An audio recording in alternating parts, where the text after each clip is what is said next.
মাটির হাঁড়িতে গরুর মাংস রান্না করলে রান্নার স্বাদটা একটু বেশিই হয়। এই রান্নার জন্য প্রথমে আমি একটা মাটির কড়াইয়ে ভেজে নেব জিরা, সাদা এলাচ, কালো এলাচ এবং বেশ কয়টা শুকনো লঙ্কা। ভাজা হয়ে গেলে এগুলোকে আমি আধ ভাঙা করে পিষে নেব। মশলাগুলোকে আমি খুব বেশি মিহি করব না। এবার আগে থেকে ধুয়ে রাখা মাংসগুলোতে দিয়ে দেব হলুদ গুঁড়া, মরিচ গুঁড়া, জিরা গুঁড়া, ভাজা মশলা গুঁড়া, আস্ত দারচিনি, লং, তেজপাতা, আদা বাটা, রসুন বাটা, পেঁয়াজ কুচি। পেঁয়াজের পরিমাণটা একটু বেশি হবে এখানে। দিয়ে দিচ্ছি স্বাদ মতো লবণ, তেল।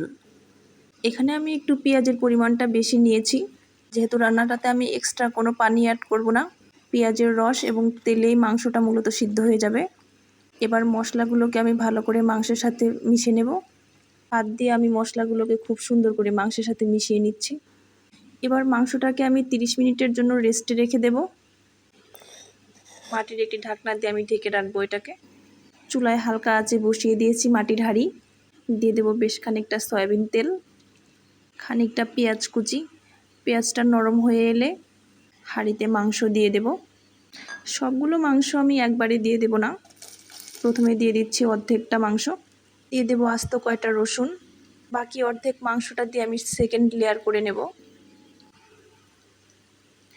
এবার একটা চামিচের সাহায্যে মাংসের লেয়ারটা সমান করে নেব। সমান করা হয়ে গেলে পাতিলটাকে আমি সিল করে নেব।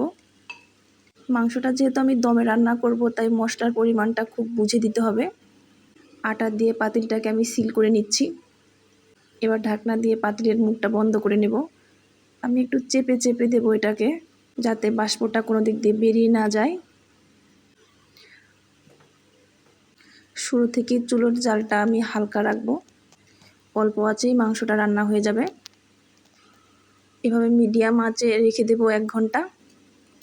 দেখুন আটার প্রলেপটা শুকিয়ে শক্ত হয়ে গেছে। এটাকে আমি একটা ছুরির সাহায্যে ভাবে কেটে নেব। হাঁড়ি থেকে খুব সুন্দর একটা স্মেল আসছে। এবার ঢাকনাটা খোলার পালা। জানি না খেতে কতটা ভালো হয়েছে, কিন্তু রান্নার কালারটা সত্যি অনেক সুন্দর হয়েছে। দেখেই বোঝা যাচ্ছে রসুনগুলো একদম গলে গেছে, মাংসের রঙটাও দারুণ এসেছে। এবার চুলাটা বন্ধ করে আমি মাংস একটা বাটিতে বেড়ে নেব। সহজ উপায়ে আপনারা বাসায় এভাবে ট্রাই করতে পারেন রান্নাটা। ধন্যবাদ সবাইকে এতক্ষণ ভিডিওটা দেখার জন্য।